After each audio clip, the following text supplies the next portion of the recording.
ซื้อนำมาฝากกับกระลำมาตรฐานนี่บ่ปูนปะเป็นเศษปูน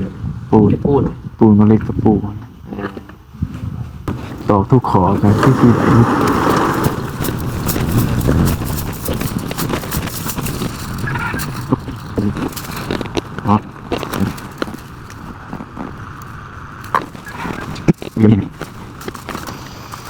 ปีโทมฉัน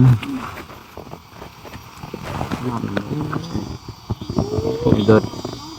ตัวโยตามือหนึ่งเลย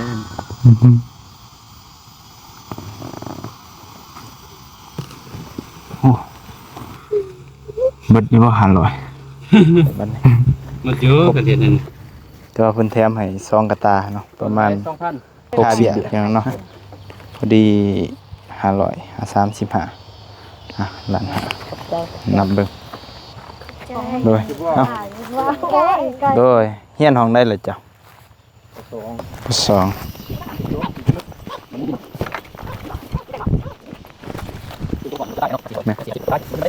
ไป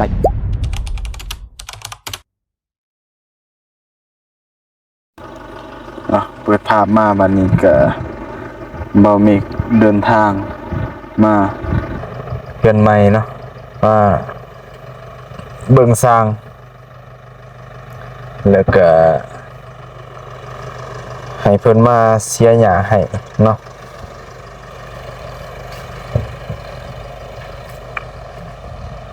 นี่แหละอย่างเนาะ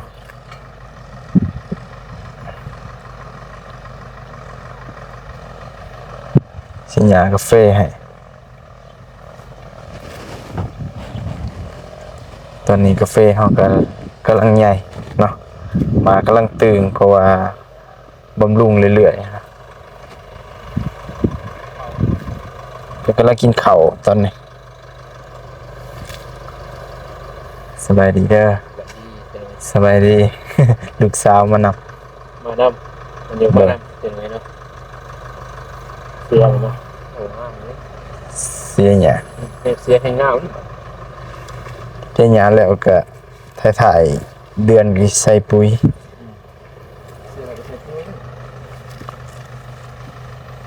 เพิ่มน้ำหนักตอนนี้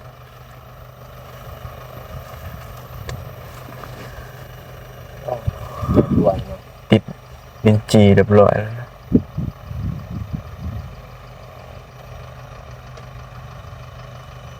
ตัวหนึ่งอะไรบน107,000แมต107,000แต่บัวหนึ่งมันก็ถือแค่แมตไล่บ่เป็นหน้าแมตกะลี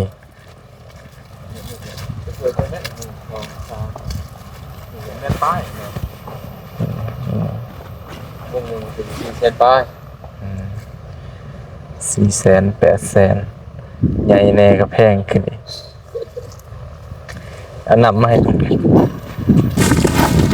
กราบทักทายสบายดีเด้อพ่อพี่น้องเนาะวัดสุขุสุคนเอามื้อนี้ก็มาเฮือนอีกเนาะเพิ่นมาเสียหญ้าให้แล้วก็พอดีมาเบิ่งสร้างเพิ่นเฮ็ด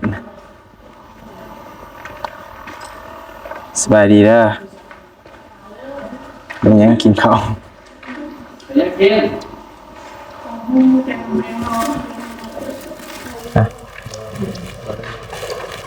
ซื้อนำมาฝากกับกระลำ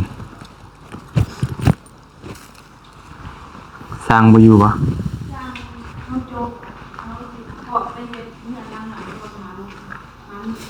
หามือพวกแต่ว่าอันนี้แล้วปะ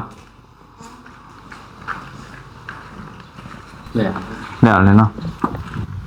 มาตรฐานนี่บ่ปูนปะเป็นเศษปูนมาเล็กกับปูนตอกทุกขอกันที่สีไหลยุติ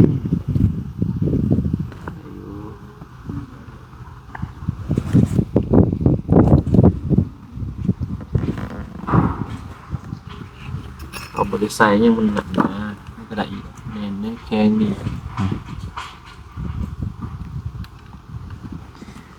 บัวติดแล้วบ่แหละยังแต่เฮ็ดเหลี่ยม สาบนะฮะสาบเลย สาวโอ้สั่งบ่อยู่ว่าอยากอันนี้นะให้แทกตัวนี้ ตีนเลยบอก แม่นแม่นเป็นแบบ ตีนแซ่บเลย เอากรุบมันเด้อ มีทราย นี่เด้สาย เนี่ย ตอกกัน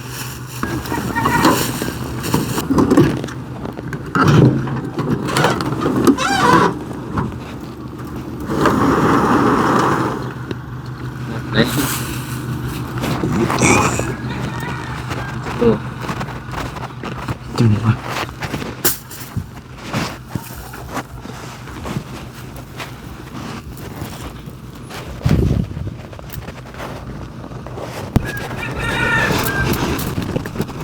โอ้ยใส่คนไหนงามไหม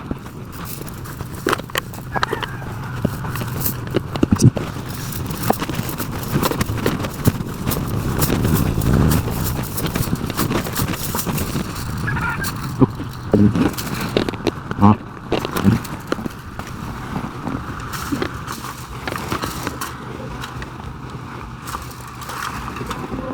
เป็นไงเด้อ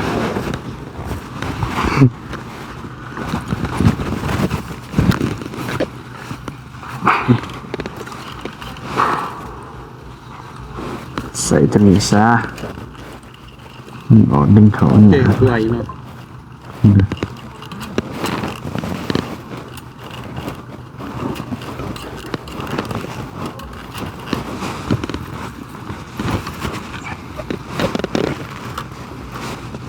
นี่เนาะมาเป็นแม่ทำไม่ได้ เบะทางไกลเนาะกันได้เบิดได้นี่ เนี่ย เอาเพลงทำหาเสียเหลียวเบิด เส้น เบิด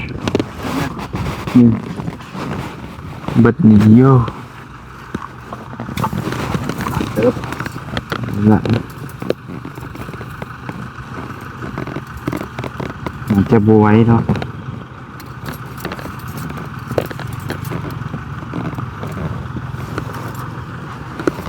บวน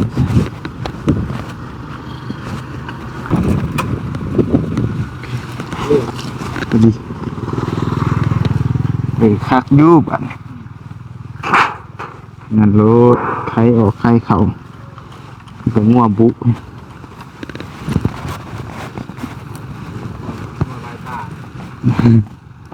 อ้าวมาปล่อยลูกหมัก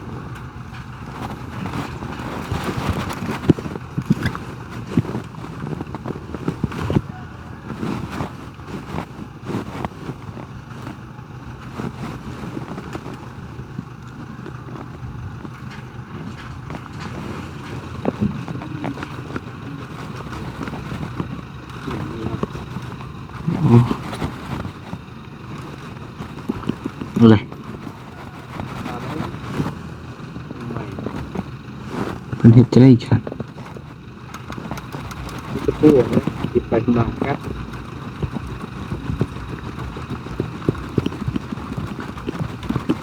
ก็ชอบ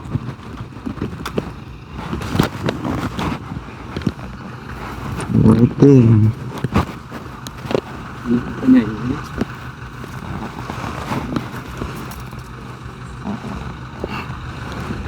แข็งไม่เกินเจ็บมือ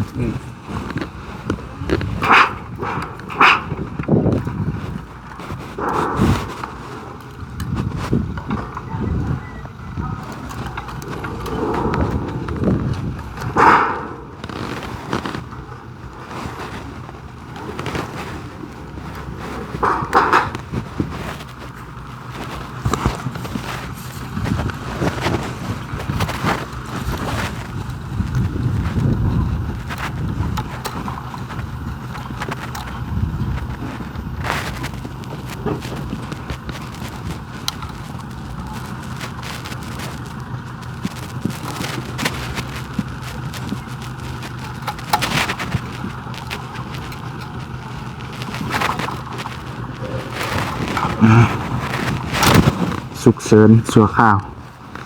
และเฮียนแล้วจึงเฮ็ดจบเจือตอนนี้บ่มีงบ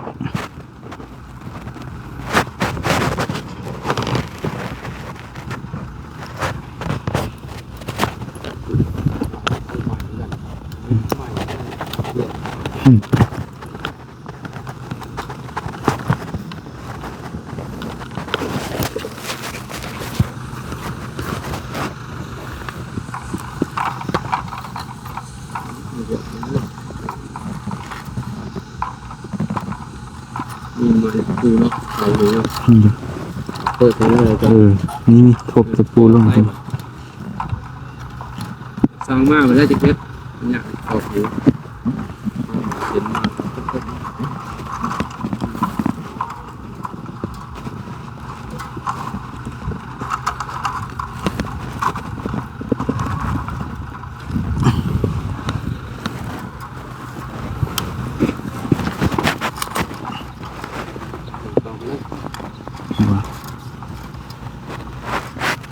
ไม่ยินไม่ยินดูเด็ก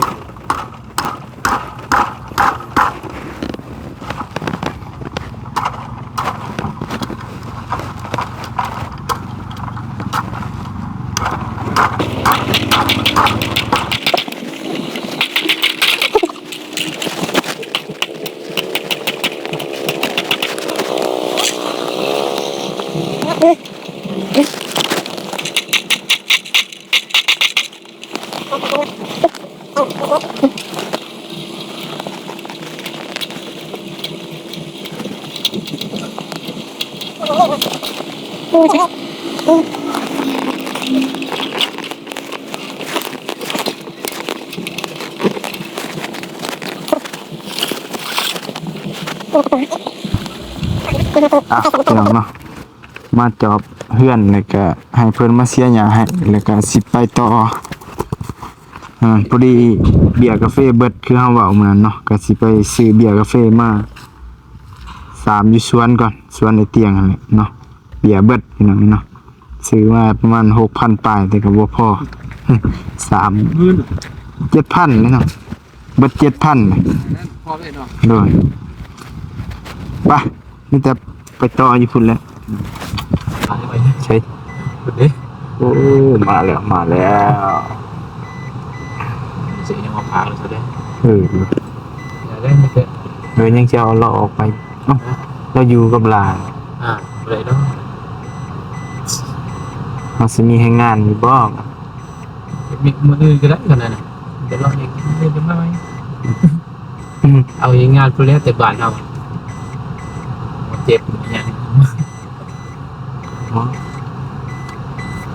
กระจ่างเขาอยู่นี่นี่เนาะ มีคนถามเราครับ เอาเราเบิ้ง มาสวนแล้วก็คิดว่าจะไปซื้อเบียร์กาแฟเนาะเพราะว่ามันเหลือบหลายเลยก็เหลือแต่ตัวบ่งามมันเอาไว้แซมตัวมันตายไปเนาะมันก็ตายหลายแต่ว่าสิมาถามมึงเนี่ยไอ้แดงอยู่กับร้านบ่สบายดีเด้อ สบายดี คิดว่าอันนี้ไปคนเบียร์กาแฟนำนี่สื่อเบียร์บ่มีคนขึ้นรถนี่นะแต่ว่าเจ้ามันอยากร้านนี้บ่ ไปกัน เอาไปได้บ่ ได้ เอาไป ก็อยู่ ไปดี ไป ไปใส่งูให้ดูนี่งูป้าอยู่เหรอ ปะบอนะหมูไปรับจ้างมืออื่นคนไรเขาเมื่อไปทาง พ่อแม่เพิ่นเสียหยาอยู่หั่นบ่ เสียงานเรา อยู่หันเหรอโอ้เมื่อกี้เขาหนึ่ง ไปได้อยู่เนาะ ได้ ไปซะ มื่อนี่บ่ อ่ะ ได้บ่ ได้อยู่ใส่ นี่นะอยู่ กับ เทิง ไพ่ใช่ไหม กับร้าน ไปเลยบ่ ไปเลยเป็น บ่ซอบ่ บ่อ ไปแต่ อ่ะไปคนเบียร์ไปซื้อเบียร์ก่อนอย่างเนาะมาไว้3เบียร์เบิดบ่พอน่าจะเบิดประมาณพุ่นละ8-9,000เนาะต่อปี เพราะว่ามันตายเลยพี่น้องหลีกเลี่ยงบ่ได้มาหอดมองเฮาซื้อเบียร์ละ เขาจะเดิม เนาะจะเดิมเจ้าเก่าเพราะว่าพันเก่าเลย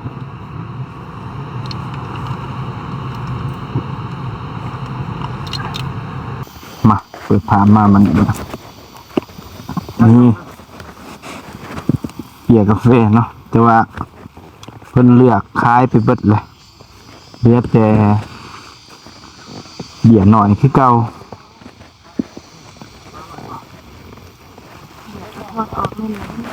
แม่นนะเลขตาทางงาม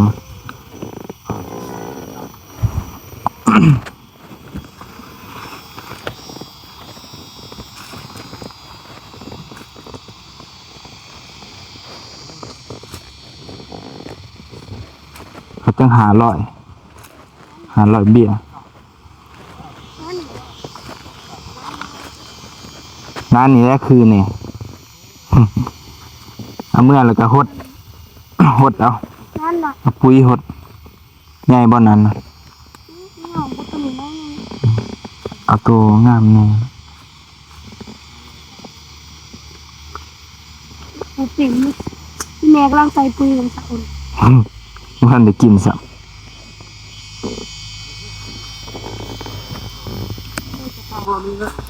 ข้าวมาลูกกำลังเก็บมาเดี๋ยวนี้ มังกรเอาซื้อนมมาฝาก แม่ขอบใจเต้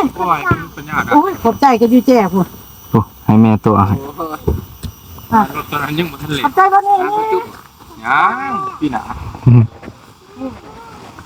มึงลายบ่ มีซองแบบป้า โอ้ปีนี้ก็เรียบร้อยแล้วเบิ่งกาแฟปุ๊ วัดดีดอกถ้ารถแต่ว่าสิกินตอนติ โอ้คำมึงเฮ็ดบ่ลงกันพอได้ปนอยู่ดอกนี่ โอ้ยบ่ลูกเอ้ มาย เฮ็ดลงบ่ เอากระบอก3-4ต้นพุ่นตัด เมื่อน่ะรุ่นเดียวนี่มันหมามันจนห่างเขาเลยบ่นี่ก็บ่ตัวนี้บ่เป็นหยัง ตัวนี้ปลอดภัยเนาะ ตามบ่อนเสียบ่อนที่นาอยู่ได้เขาบอกจะมาเอาเรื่องพวกจะมาเทื่อคอยหา พูดยับไปลุ่มๆผลไป พวกไม่ทำร้านหัน อืม เดี๋ยวแต่นะใส่ไปหลุดนะมันนั้นระนับ เราไปกินข้าวนะผมไม่มีแห้งสัญญาณ โอเค กินแล้วบ่ กินแล้ว ไปไปกิน ได้กินข้าวน้ำกันเรียบร้อย กินแล้ว เด้มา นี่ อะไรอ่ะนะ นี่ขอบใจนะ โดย เอาไปกับท่านไปกินข้าวไปนั่งแม่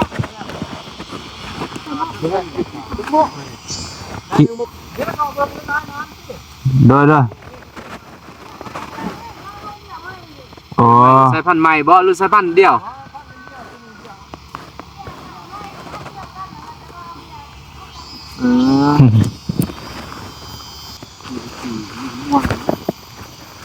ปีโทมสัน รถโตโยต้ามือหนึ่งเลย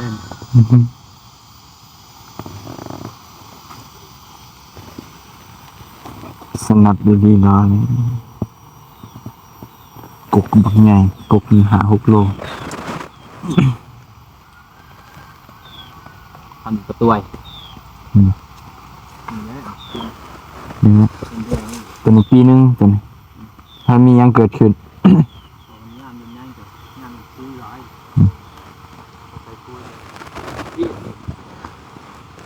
คนน้ำคนดีเนาะ อ่ะ นี่คือโรงงาน โอเคพี่น้องเนาะเลือกเบียร์กาแฟก่อนบังโอ้เบิดอยู่บ่500 มาเยอะกันเดี๋ยวนั้น ค่อยๆเฮ็ดเนาะ สอนกันว่าเดียวเลยบ่หมดเลย หาก็80ปลายต้นสิเต็มแล้ว 15 สิครึ่งแล้วเรียบร้อยบัดนี้ครบแต่ว่าเพิ่นแถมให้2กระตาเนาะประมาณ 2,000 60เบียร์ แต้มหาย2,000พี่น้องว่า แถมให้ยังสิต่อลงได้เลยแต่ว่า ขาทงบ่จุกเด้อแล้วว่าแพงได้ขาทงกะ อ้าวเมื่อแล้วบัดนี้บ่ให้แล้วเงิน ให้ก็เอาบ่ให้ก็บ่เอาบ่เฮ็ดจะได้เงินในถุงหมูบ่ให้เนาะบ่ให้ก็บ่เอาแล้วเอาอันนี้หั่น 2 3 เอิ้นเลยเบิดมือ ไอ้ยัง ลูกนะไปเฮ็ดเรียกช่วยบ่ได้เฮ็ดกระยามันเด้อ 9 10 ทำไมอยากให้เอิ้น 2 2-3มื้อมานี่ค่อยไปต้อง จ่ายเงินค่าเบี้ยเพียงเนาะพอดี500 35อ่ะล้านห้า ขอบใจ นับเบิ่ง พอเดียวได้เงินละหา ล้านห้า คนนั่งอยู่หันดื้อ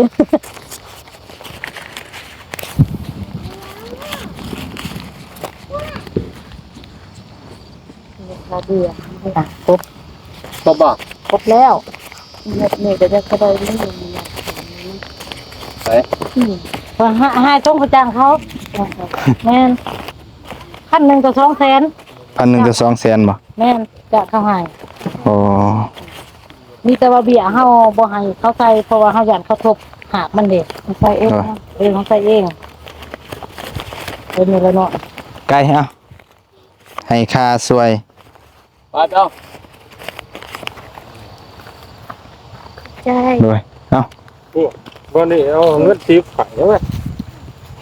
เอามาอันนั้นกิน เอาไหม โอ้ยข้าวกล่องน้ำมันนี่อ่ายว่าโอ้ยไก่ โดยเฮียนห้องได้เลยจ้ะ สอง 2 ขี่กันเลย ไป่ะบัดนี้ไปเอาเบียร์ลงอยู่สวนเนาะอ่ะมาฮอดแล้วตอนนี้เข้ามาเลย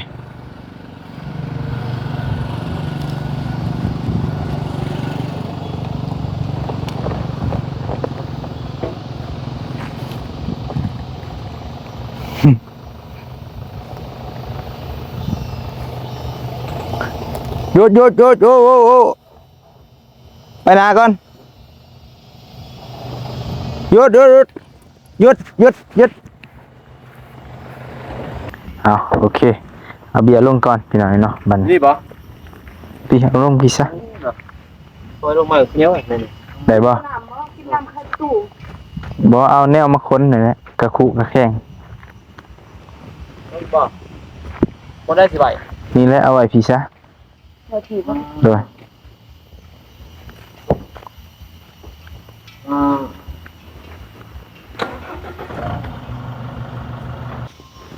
เอาเบียร์ลงก่อนพี่หน่อยเนาะ500ป้ายเพิ่นแถมให้ประมาณ60เบียร์ เลิกเนาะ 2 ตาประมาณ50เนาะ 50ไปเลย40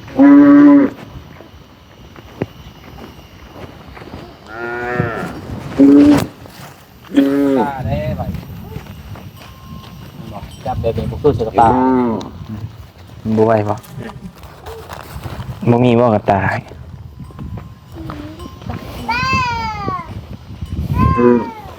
กระตาเนี่ยผู้หนึ่งเลี้ยนผู้หนึ่งคนใส่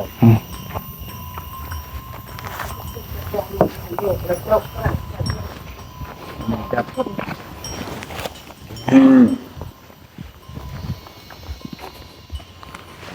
เดี๋ยวมาเลี้ยงเอาเนี่ยแหละจะเอาตัวแก่บ่ได้เอามาเลี้ยงมัน ตัวแกมันจะขี้หลาย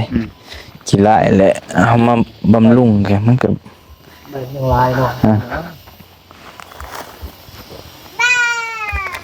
บ้าเป็นยังไงหัวบ่หัวบ่เป็นหัวบ่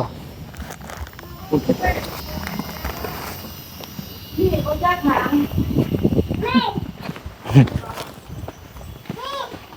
นี่มัน นี่หรอนี่แต่งมั้ย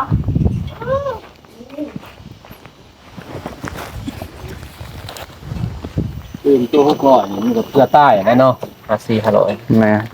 450นี่ก็ตัวใต้มันบ่ยืนมาได้เห็นบ่ตัง แม่ยังตายคือเก่า อ๋อฝนมาเลยงามฝนไปอยู่มาก5 โมงครับแดงขาเนี่ย โอ้ ดูดิประเด็นอันมุ่งแล้ววะ นะเพิ่นก็เวียกหลายอยู่เด้บ่ทันเพราะว่าเวียนน้องพินนี่ ลบไปลบมา ไปซื้อที่ขั้วที่งัวเหรอวะ โอ้ โอ้ยแต่เข้าตัวเข้าไป เอาโอเคพี่น้องเนาะ แต่บ่ เดี๋ยวขอตัวคนเบียร์ก่อนเพราะคลิปมันสิยาวโพดเอาโอเคเรียบร้อยสำเร็จเสร็จสิ้นเนาะ500ก็เบียร์อะไรพี่น้องเนาะเพราะว่าเบียร์เก่าเบิดเลยมันก็ตัวบ่งามแต่ว่านี่ก็บ่งามปานใดเฮาก็เลือกเอาตัวดีสุดเลยเพราะว่าพอได้สามให้มันทันกันนะพี่น้องเนาะเพราะว่ามันก็ตายหลายอยู่คุณเฟกอะบ่งแน่กิโลแน่เนาะเบิดปีก็สิใส่หลายเติบอยู่เบียร์นี่ก็ได้แต่ว่าเบียร์ที่มันบ่ถือหยังมันก็แตกงาเบิดแล้วแต่ตัวสามไม้นี่ก็บ่ค่อยงามปานใดเนาะมันกำลังขึ้นเบียร์ได้สมบูรณ์ก็โอเคเบิดแล้วพี่น้องเนาะเป็นภูมิเป็นงาโดยรวมก็ถือว่าโอเคนะเนาะก็เพ3 เดือนเนาะได้ซ้ำนี้พี่น้องเอ้ยครบรอบ3 เดือนนะทำปลูกมาวันที่22เนาะเดือน4ตัวนี้ก็เดือน6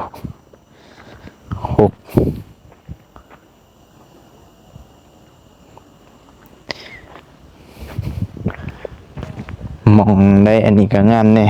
เนาะตัว3นี่ก็อยากษาแน่เพราะว่าน้ำลังเด้พี่น้องเนาะอันนี้3ตัวใดต้นเก่าก็ใหญ่เบิดเนาะโดยรวมกับประมาณ 95% งามเอาโอเคพี่น้อยเนาะทางบ่มีก็สิขอตัวจบคลิปกันเด้อก็สิไปเวียกต่อก่อนบัดนี้เนาะถือว่ามื้อนี้ก็มาเฮ็ดภารกิจเนาะสวยทางเบาเตียงเลยเนาะเพราะว่าตอนนี้เพิ่นก็ติดภารกิจอันยิ่งใหญ่นะเนาะอยู่ทางเหนือเนาะเมืองรองแจ้งทางเฮาก็ทำหน้าที่แทนอ้ายเนาะจัดการทุกอย่างเนาะเบิ่งแยงดูแลทางนี้แล้วก็ช่วยเหลือพี่น้องทางลาวใต้เฮาเนาะก็แล่นไปแล่นมาพี่น้องเนาะทางบ่มีก็บ่มีปัญหาเนาะหายห่วงเพราะว่าเฮาจัดการให้ได้เบิดทางนี้เนาะใจก็ขอบอกขอบใจขอบคุญขอบคุณหลายๆเด้อ FC พ่อแม่พี่น้องเนาะเบิดสุขุสุคนที่เข้ามาติดตามแล้วก็เป็นกำลังใจให้ทางบ่มีพร้อมด้วยทีมงานเบิดสุขุสุคนเนาะจะได้ก็ขอให้เพิ่นอยู่ดีมีแรงเนาะขอให้โชคให้มานให้หลับให้รวยเด้อเดินทางตลอดปลอดภัยพอกันใหม่คลิปหน้าพี่น้องเนาะสำหรับคลิปนี้ลาไปก่อนสบายดีเด้อพี่น้อง